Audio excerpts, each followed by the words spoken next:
আজি মই আপোনালোকৰ লগত আলোচনা কৰিম কোনোৱে যদি আপোনাৰ মনত কষ্ট দিয়ে তেন্তে আপুনি কি কৰিব। সেই সময়ত আপুনি এই 5টা কৌশল বা উপায় কৰিলে আপোনাৰ এই কষ্ট অতি শীঘ্ৰে আপোনাৰ মনৰ পৰা দূৰ হৈ পৰিব।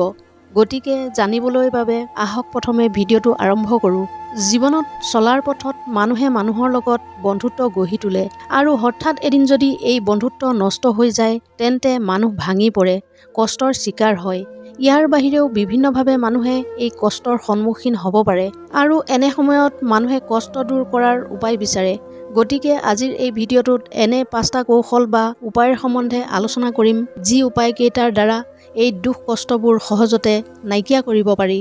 ভগৱানে যি কৰে ভালৰ বাবেই কৰে। কোনোবাই যদি আপোনাৰ মূল্য নুবুজে, আপোনাক চিনি নাপায়, আপোনাক মূল্যায়ন নকৰে, আপোনাৰ লগত বন্ধুত্ব নষ্ট কৰে আৰু তেওঁ নিজে সুখত থাকিব পাৰে তেন্তে আপুনি তাৰ বাবে কিয় কষ্ট সহ্য কৰিব। এটা কথা মনত ৰাখক, ভগৱানে যিদৰে ভালৰ বাবে কৰে হয়তো হ'ব পাৰে ভগৱানে ভাল আৰু কাৰোবাক আপোনাৰ বাবে ৰাখিছে। নিজকে কৰ্মত ব্যস্ত ৰাখক। কাৰো লগত সম্পৰ্ক নষ্ট হ'লে কষ্টটো পোৱা যায়েই। সেয়েহে নিজৰ দুখ কষ্ট কম কৰিবলৈ হ'লে নিজকে কৰ্মৰ মাজত ব্যস্ত ৰাখক।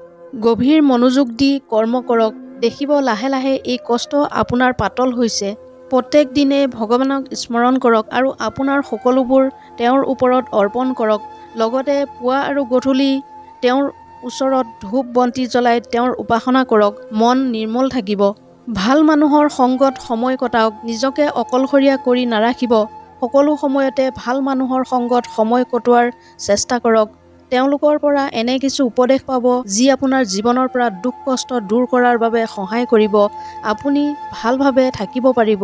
নিজৰ মা-দেউতাৰ কথা ভাবক। নিজৰ মা-দেউতাতকৈ ভাল বন্ধু কোনো হ'ব নোৱাৰে, কাৰণ সন্তান যেনেকুৱাই নহওক কিয় তেওঁলোকৰ বাবে সদায় প্ৰিয় হয়। গতিকে মনৰ কষ্ট মনতে নাৰাখি নিজৰ মাক-দেউতাকৰ লগত শ্বেয়াৰ কৰিব লাগে, কাৰণ তেওঁলোকে কেতিয়াও আপোনাৰ বেয়া হোৱাটো কামনা নকৰে। গতিকে নিজৰ মাক-দেউতাকৰ কথা মানি চলাৰ চেষ্টা কৰিলে চাব এই দুখ কষ্টবোৰ লাহে লাহে আপোনাৰ মাজৰ পৰা নোহোৱা হৈ পৰিছে।